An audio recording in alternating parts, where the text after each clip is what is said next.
Hello and welcome. Today we bring you a treat. We have Dr. Bachman, Dr. Zen, and Dr. Waheed with us. Congratulations to three of you for publishing a landmark manuscript in JAMA past week. Thank you, sir. Welcome, welcome. Our viewers don't know you and they should. So please, I would like to invite you to introduce yourself first, and then I have some questions for our viewers. So Dr. Zen, you want to go first, followed by Dr. Bachman and Dr. Waheed. Sure. My name is Ariba Zen. I am currently a PGY3 resident at WellSpan Good Samaritan Hospital Family Residency Program. And I had the pleasure of working alongside my two esteemed colleagues on this paper. Fantastic, Dr. Bachman. Hey, everyone. I am Derek Bachman. I am a recent graduate of the program. I was a chief resident. Really enjoyed my time. So I was kind of the liaison between WellSpan and Graham Center, and got to work with some really bright folks, including our program director, Dr. Waheed. So I'll pass it off. Thank you, Dr. Bachman. My name is Abdul Waheed. I am the residency program director at WellSpan Good Samaritan Hospital Family Medicine Residency Program. And this project that we're going to talk about came out of Derek Bachman actually talking and exploring ways to improve quality and studying quality of care in different care venues. And looking at different care venues to improve quality, decrease the cost of care, and improving patient experience, which is the triple aim, has been one of the domains that Derek worked during his residency with us. And in his chief year, he pushed through a lot of work, and Ariba Zen was a collaborator. And for this particular project, he was working with Graham Center with Dr. Jabarpour and Dr. Jack Westfall, and many other esteemed colleagues there. Fantastic. You guys are an amazing leader. I really appreciate it. And then you have to get a chance to work with super leader, Dr. Waheed. He has been so amazing mentor and coach for so many of residents and outside that. So my first question to you, Dr. Bachman, so tell us about how you came about the idea of doing this project. And then probably we can take it further from both Dr. Waheed and Dr. Zen to share what is the main outcome or main results from the study in layman's language. Dr. Bachman? Sure. So this project was really birthed out of the pandemic because suddenly we were all doing telemedicine. And the question is, well, should we be? So I think we sort of wanted to have some evidence of, because this is the real step is, well, when the pandemic ends or moving forward, are we going to continue to do telemedicine? So understanding quality is the first step in this question, and using standardized measures was a real an easy way for us to say, well, here's some credible sources, and these are longstanding measures of quality that people know about. And then we really thought about, well, what kind of data do we have access to? And this is where the Epic is so great. And we spent a lot of time in the data tool called Slice or Dicer. We'll talk more about that in a minute. But so I think the project is really birthed out of what do we have in our hands? So we have this data, it's kind of untapped, and we also have this new care venue, and we need to know if it's appropriate. And this began as like a smaller publication that Dr. Waheed and I had worked on. My intern year, we did one of these quality measures, and then we did one more, and then this was kind of the culmination of the efforts to getting 16 different measures all at the same time. And of course, this is a way bigger project that involved more hands, and Dr. Zane and I spent a lot of time with this data, and so I reworking it, and it actually went through 4 different peer reviews. So it was quite a big project, but I think to kind of sum it up, it's really the data that we had and the need in healthcare, and the need really moving forward is where this project came from.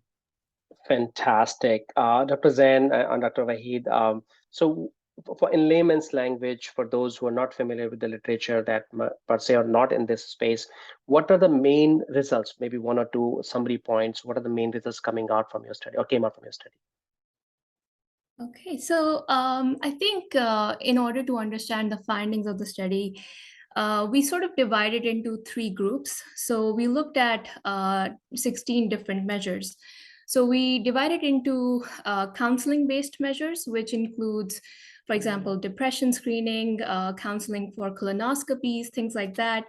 Then there is medication-based uh, things. So, for example, if somebody was admitted with a heart failure, now you want to optimize their medical management. So you want to make sure that they are on beta blockers and ACE inhibitors and things like that. So those are medication-based measures. And then we have testing-based measures. So you have your HbA1c testing and follow up for example, lipid panel every year for people who have hyperlipidemia. So this is sort of the three prongs of the study. And we found that the medication-based measures the office did a little bit better or in that category. As far as counseling-based measures, so telemedicine showed a great advantage in this arena. And similarly, in testing-based measures, we saw that adding telemedicine onto your office-based care actually increased the quality. Fantastic. Dr. Waheed, you would like to add something?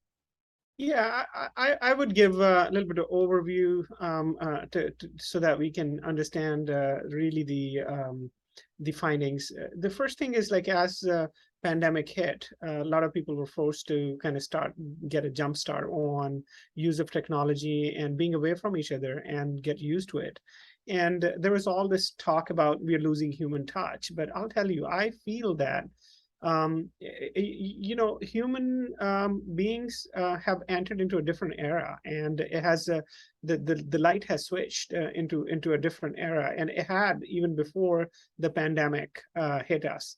Pandemic, I think, forced us to actually embrace it in many ways. And the question was, like, we have this triple aim of increasing the quality of care, decreasing the cost, and improving the patient experience. And out of these, medicine has always revolved around the human touch and the healing touch. And this whole idea of telemedicine, where physician and doctor, traditionally their relationship and their encounter is physically in a closed space, is not there. Can we provide the same quality of care? Now, quality, like in primary care, is an active area of debate among academics. They will talk about what actually is meaningful quality in primary care. And you can talk a lot about this. And Derek and I and Ariba, when we were, in the design stage of the project, we were like, we'll pick up something which is very established and see if those measures were deliverable or delivered equally or better by either wing. And one of the established ways of looking at that is HEDIS measures. Like, they're known. And we picked this article picked on 16 of those, and they're in different categories, as Ariba was kind of delving into it. And then looking in these three groups and seeing the two groups prominently, basically the one which was only in-office visits, and the second was where they had access to telemedicine. So it was a mix of telemedicine plus in-office, and seeing those 16 measures. And telemedicine had actually worked at par with the inpatient in-person visits, and actually exceeded in some of those. In some of those, which kind of goes back that telemedicine has its potential to deliver the same quality of care as in person. Fantastic. Go ahead, Dr. Sorry, if I could just add one thing, is what our conclusion was, that it didn't make it worse, the quality. And that was that's what we can say with some confidence, because you have the gut feeling like this is probably a good idea to do this care. And like Dr. Waheed was alluding to, we're still getting that rapport with the patients. We're calling this digital rapport, and that translates over to in-basket management and other things. But it's real important with these quality measures. And one other background context before we move to the next question is where we got these measures from is the core census. There's a core consensus set by the National Quality Forum. They released these measures for different types of healthcare. So, and what I mean by that is like behavioral health, surgery, nephrology, and there's one for primary care and accountable care organizations, which is WellSpan. And Ariba and I know very well the intimate details of these because I'm looking at our appendix here, and we had to detail in this how we built each one of those components in the slicer dicer session to be able to mine this data. But I mentioned this because there's about 30 some measures in that core set for primary care, and between the 4 publications now that we have, we're getting most of those. And the overarching theme, and you're asking about the takeaway, is that telemedicine isn't worse when you add it in, or it doesn't make your quality performance worse when you add it. So that's kind of the inference, is that this is probably a good idea to keep doing, and we've identified some gaps in the literature that we need to help continue to refine the study question to say with more certainty that it is indeed better, or maybe it's better in certain places than others. Absolutely. And that's an important point. Those who are watching today, is that this is a humility in research. In a sense, when we present the data, we are not too much just chest thumping and telling. We say that this is not worse than what it is. So you guys, what did is you guys put some numbers behind to this new reality, which is caused by COVID-19.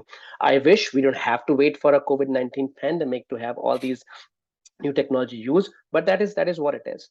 Now let me switch this part. I want to talk to you guys, and then please share so the ups and downs in the process, and this is targeted towards young researchers, young residents, junior residents, and so who have never done research or they are averse to research. And for them, I just want to point out that I don't know in the whole country if a family medicine program has such amazing research leadership as well as in such amazing productivity. JAMA publication coming out on this such important topic, it speaks volume about it. So if that is not good enough for them to actually have the high praises for the program itself and leadership itself, but share with us that what were the ups and downs, maybe 1 or 2 ups and downs, how the motivation was lacking sometime, or it was too humongous, or revisions or whatnot, and then how you came over those barriers. What was your guiding light which made you keep going in there? I kind of know the answers too, but I would like to hear from both of you. So I don't know if Dr. Zan, you have any comments on that first, and then Dr. Bachman. Sure, yeah. I think I'll start with like how I became part of this project. So Derek and I were on our night float together, and he was a second year and I was a first year. And I mean, I'd always been interested in research, and I was working on my final project for my master's in public health. And serendipitously, I had sort of picked up telemedicine as my final project. So I was actually studying like benefits of telemedicine and how it had been utilized in prior to the pandemic, and kind of like charting a course for the future. But I couldn't really figure out like, what was the practical application and how to really drive it home. And me and Derek were together, and I was telling him, so I'm working on this, and I actually showed him my capstone project, and he read through it, and he's like, you know what? I'm working on a similar thing with Dr. Waheed. And he mentioned the 16 HEDIS measures to me, and I thought that was the perfect application to the groundwork that I'd already done. So actually, we took a major portion out of my final project into the introduction of this paper.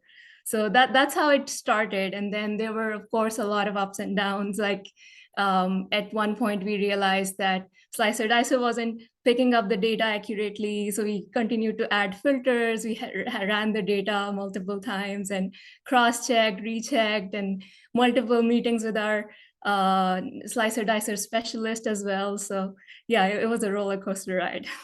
Oh, I think that's a great point, that you had something already to take it there, and you grabbed the opportunity when it was presented to yourself. So that's a very good learning point. Dr. Bachman, you want to add your experience? Yeah, and I'm very curious to hear some of Dr. Wade's comments on this in a minute. But I think what's interesting is you have kind of 3 different stages of researcher involved in this story. So you have the ambitious, ignorant, aspiring leader, myself as an intern, coming into Dr. Waheed's office for our first 6-month check-in in residency. And like, Dr. Waheed, in so many words, I want to like make big change in medicine, and this had led to me getting involved with AAFP and the Academy of Family Physicians, and finding out about some of these policy research institutes, and you have this this kind of like very optimistic, oh, I want to be in health policy, but you don't even realize where to begin with health policy. And this is where the mentorship takes into place. Is like, and these discussions take place. Well, Derek, if you want to go, and there's these people that do the research, and he had Dr. Reed all this experience, and so I think that's where this kind of set sail was. I wanted to get to one of these policy research institutes. So this project, I had connected with the Graham Center. This was my application to the Graham Center as a visiting scholar. Was I want to do this big project, and we had all these. We were going to do like all the measures, and then so that was like one of the perceived downs was, oh, well, maybe we need to split this project off into smaller bites, which actually turned out to be really helpful in the long run, because so we actually got 2 JAMA publications out of it, because the first one we published on just A1C adherence. And that got the ball rolling, and we had finished that up while I was starting to work with Graham Center. And then when I was there and in it, we were able to really have this data where Reba and I had mined a lot of the data. We were working on exporting all the regression data. And then, like Ariba was saying, some of it might not have been accurate. So we like redid all the numbers over a series of weeks. And so it's, and then we finally, get it ready to publish. And I think this is the biggest like difference here between, you have like novice researcher, then you have Ariba who at least had like an MPH as a background, then you had Dr. Reed who's done this many times. And you get this ready and you think it's so great, and you submit it to a journal. And I think we sent it to Health Affairs first, and it was and they had it forever. They had it for like months, and we're like, and they're like, oh, we're still working on it, be patient with us. I check in with Dr. Reed's office, I'm like, Health Affairs emailed me, and Reba and I are like high-fiving, and so like, then it gets rejected, but a ton of great feedback. So we went back to the drawing board and redid it all.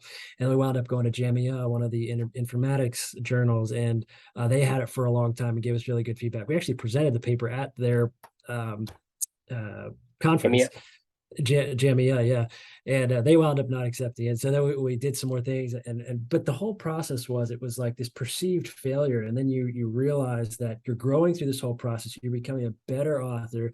You're learning how editors think, and you can literally have no experience and have lots of people helping to pull you up from your institution, from the Graham Center and everything else.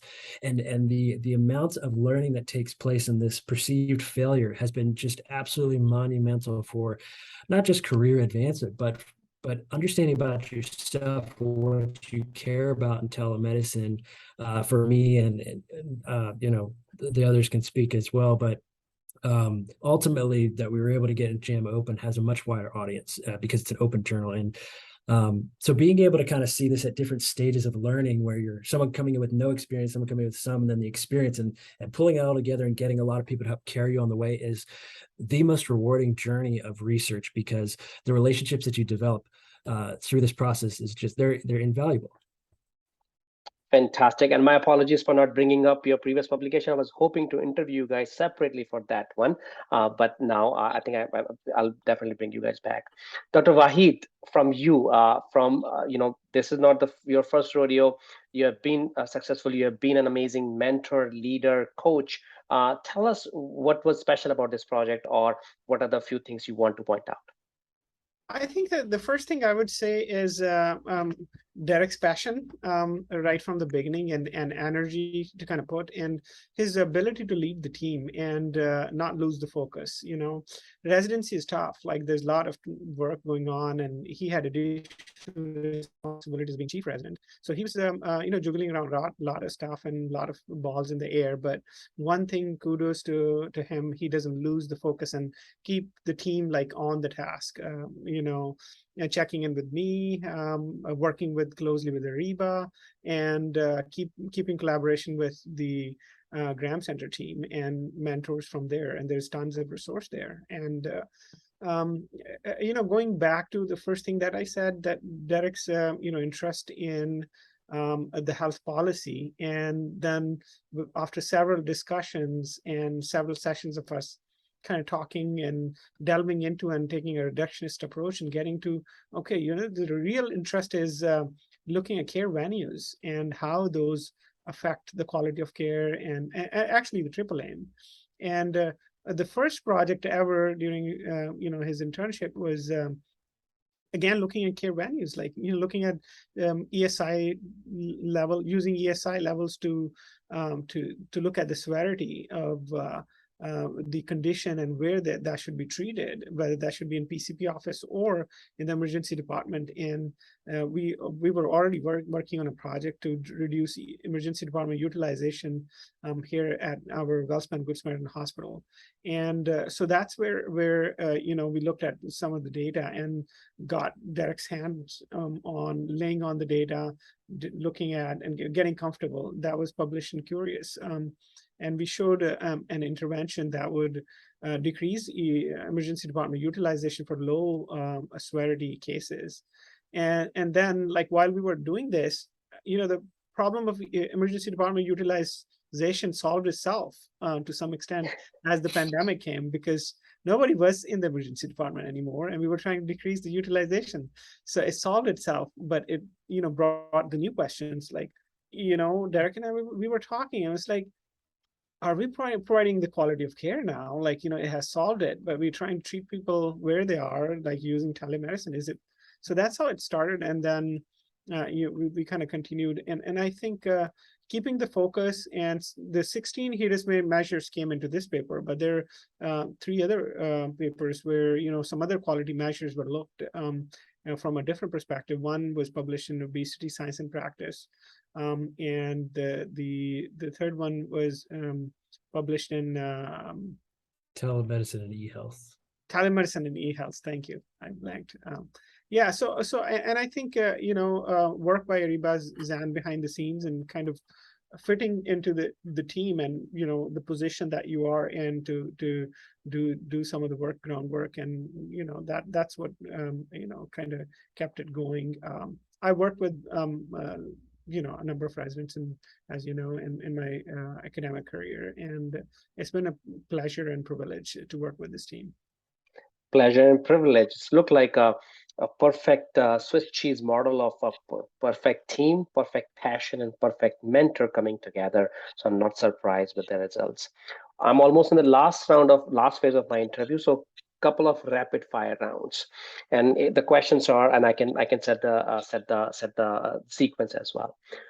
One advice you would have for somebody who's a first year resident, for you, Dr. Zan, somebody who's a chief or second, third year resident, and somebody who's a faculty member, those who are new to research or at the edge of starting research, what will be a rapid fire answer to that, Dr. Zan, Dr. Bachman, and Dr. Waheed?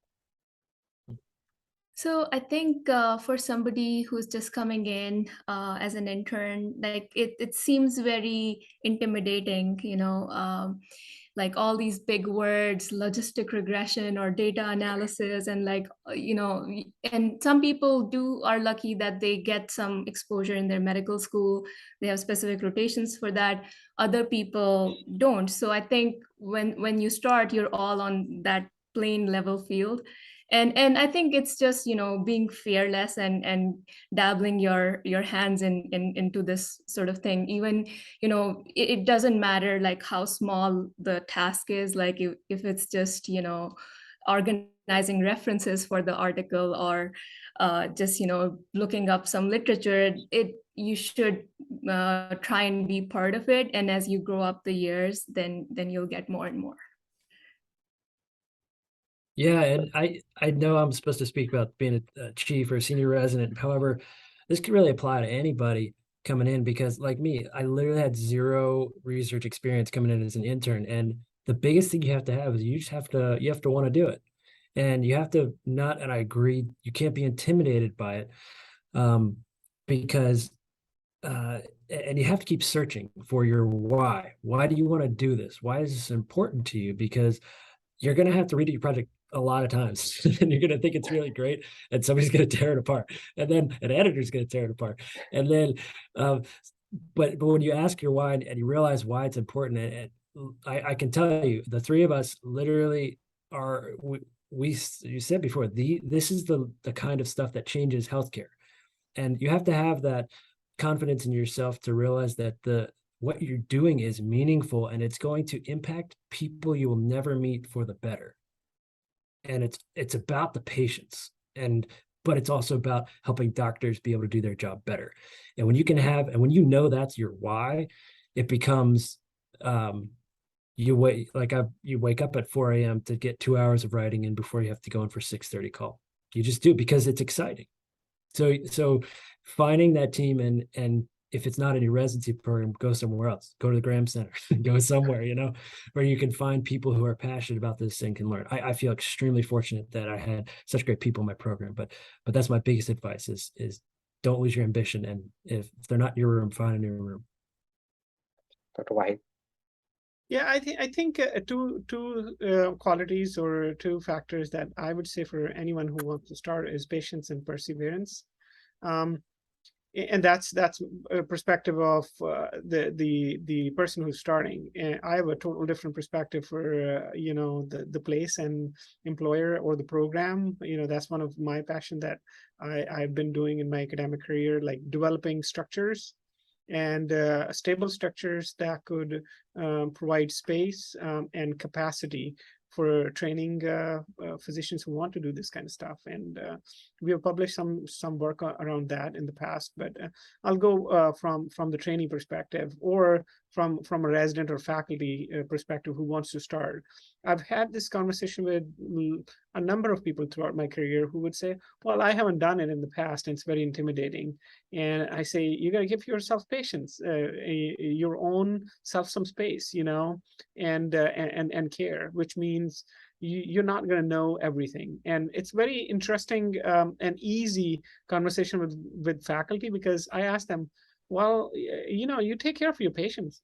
Yeah, I do. And I was like, do you know everything and do you have every resource under your belt to take care of your patients? You consult GYN, and sometimes GYN says, oh, you might as well actually send this patient to gyn-onc or urogyn, right? And that's like, you telling me like, oh, multiple logistic regression is intimidating to me. Like, that's okay, because you're not going to do stress on incontinence surgery over there, right? You're going to seek help. So you're going to have team members who will take up parts of the structure. And that's one of the, give yourself space.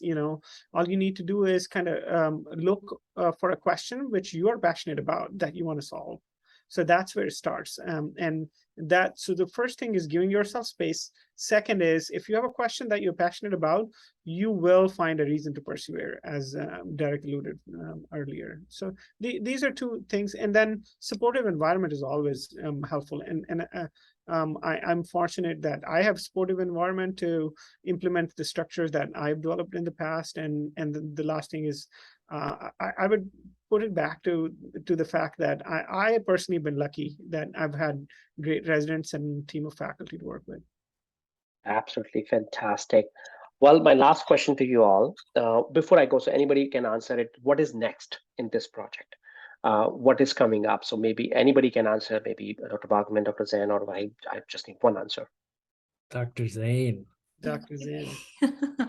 So so we are working on something that's in the pipeline. So we are looking into how this model can be applied in patients who are hospitalized and they were discharged, and in transitional care management. So we're looking into the role of telemedicine there. That's fantastic. That's very, very nice. I'll give you the last question, and this is none of you anticipated will come through. I would like to share one fun fact about you, each of you, which you're comfortable sharing on this platform. So a fun fact which people would not otherwise guess about you: bungee jumping, you can do the Rubik Cube, whatnot. Pick up something which that people would not guess it, and you're comfortable sharing here today. Who wants to go first? A fun fact. Well, Dr. Waheed, we should lead by your example. All right. I come across as not the coolest person, I can tell you that, but can be boring at times. But I write poetry, and that can come off very soft to a lot of people, and they can't guess that when they're like otherwise around me. Fantastic. Dr. Zen, you want to go next? Sure. I don't know if this is fun or not, but I like to paint. So I dabble with acrylics, and I've sort of when we moved here to the United States, so I decided that any artwork that was going to be displayed in my house, I have to make it myself. So yeah, that's what I do. Perfect. Dr. Walkman.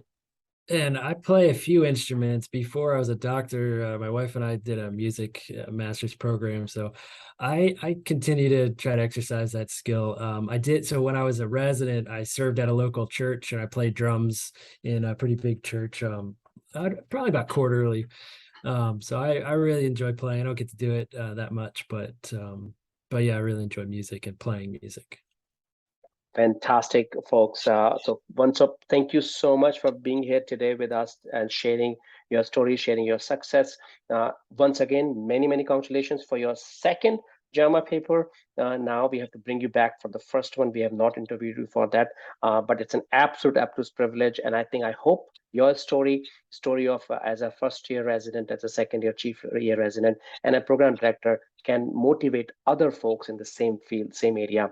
Then research is not scary, it could be done, and then heights of success could be reached with proper mentoring, having a proper passion, and then being open to learn and then work in a team as well. Thank you so much for being here today. Thank you, Dr. Keshav. Thank you so much.